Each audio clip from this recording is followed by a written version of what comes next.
দর্শক, আজকে তুলে ধরবো কালো সোনা নামে খ্যাত পেঁয়াজের বীজ বা কদম নিয়ে, চাষ নিয়ে আর কি। এই বিষয়ে আজকে আপনাদের সম্পূর্ণ তুলে ধরবো। সে পর্যন্ত আমাদের সঙ্গে থাকুন। কথা না বলে চলেন মূল ভিডিওতে। হাত ছোঁয়ানোর বিষয় অর্থাৎ পরাগায়ন করাটা, হ্যাঁ। এটা আগে কি ছিল না? না না এই আমার এই 3 বছর থেকে এটার পরে চলে না। 3 বছর থেকে? এই বছর 3 থেকে। আচ্ছা, এটা করে ফলন ভালো পাচ্ছেন? এটার পরে হ্যাঁ, এটা না করলে তো ফলনই হবে না। এটা না করলে কোনো দানাই আসবে না। ও, এটা করলে কারণ দানা হবে। আচ্ছা আচ্ছা। এটা মোটামুটি আপনার কতখানি জমিতে লাগানো আছে এখানে তাও? এখানে মোটামুটি ধরেন এটা 1 বিঘা, হুম, এটা 2 বিঘার একটু উপরে, 3 বিঘা। এই বিঘা 3। আচ্ছা, জাত কি এখানে? এই পাশে এটা ইয়া গাছ, সুপার কিং আছে, সুপার কিং আছে, মেটাল আছে। আছে। দর্শক, এখানে কালো সোনা কেন বলা হচ্ছে জানেন? ফুলগুলো দেখতে সাদা মনে হলেও কিন্তু এটা আস্তে আস্তে কালোর দিকে পরিণত হবে। যখন এটা বীজে বীজটা পরিপক্ক হবে তখন কিন্তু কালোই হবে। বর্তমানে এই বীজ উৎপাদন দিকে বেশি ঝুঁকছেন কৃষকরা, কেননা আসলে এখানে ভালো দাম এবং লাভজনক হয়। প্রতি বছর রাজশাহীতে এই চাষের পরিমাণটা বেড়েই চলেছে।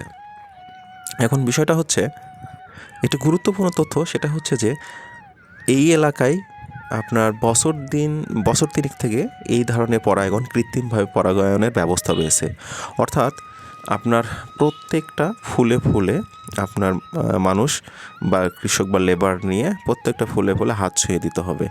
এতে আপনার পরাগায়নটা হবে কৃত্রিমভাবে। এক্ষেত্রে ফলনটা অনেক ভালো হবে। তাদের সঙ্গে কথা বলে যতটুকু জানা গিয়েছে যে আপনার এই মৌমাছির সাহায্যে পরাগায়ন করতে গেলে তখন আপনার দেখা যায় যে 25 থেকে 30% মতো ফুল থেকে বীজ হইতো। কিন্তু সেটা ওই আশায় না থেকে প্রাকৃতিকভাবে ওইটার উপর আশা না করে এখন সাধারণ লেবার নিয়ে মালিকপক্ষ এই কৃত্রিম পরাগায়ন করে। তার বিনিময়ে দেখা যায় যে আপনার কৃত্রিম পরাগায়নের মাধ্যমে ভালো পরিমাণে বীজ উৎপাদন হয়, অর্থাৎ এখানে ফলনটা ভালো হয়। আর বর্তমানে এটার দামও অনেক বেশি। জানেন তো, পেঁয়াজের বীজ গত বছর এই বছরে হচ্ছে 1500 থেকে শুরু করে কিন্তু 5000 6000 টাকা পর্যন্ত দাম গিয়েছে। তো বলা যায় না, এটা বছর ভেদে সময় ভেদে দামের তারতম্য বা পার্থক্য ঘটে আর কি। তো আরেকটি বিষয়, যে ক্ষেতগুলো দেখছেন সেই ক্ষেতগুলোতে কিন্তু বিভিন্ন প্রজাতির জাতের পেঁয়াজ আছে, যেমন সুপার কিং নামে আছে, মেটাল আছে, এবং মেটাল সহ হাইব্রিড জাতের উন্নত মানের বীজ এখানে তৈরি করা হচ্ছে এই ক্ষেতের মাধ্যমে আর কি। এটার লোকেশনটা হচ্ছে আপনার দুর্গাপুর, রাজশাহী জেলার দুর্গাপুর থানার এই মাঠে দৃশ্য। এখানে কিন্তু মোটামুটি প্রায় অনেকগুলো জমিতে এই পেঁয়াজের কদম চাষ করা হচ্ছে। আপনি এসে আসলে দেখলে আপনি মুগ্ধ হয়ে যাবেন। তো কারণটা হিসাবে যদি প্রেক্ষাপট করা যায়, যে এখানে ভৌগোলিক অবস্থান বলতে এখানকার কৃষকটা মোটামুটি দক্ষ আছে, মাটির উর্বরতা শক্তি যথেষ্ট পরিমাণে আছে, অন্যান্য যোগান টোগান সব দিক থেকে ঠিক আছে।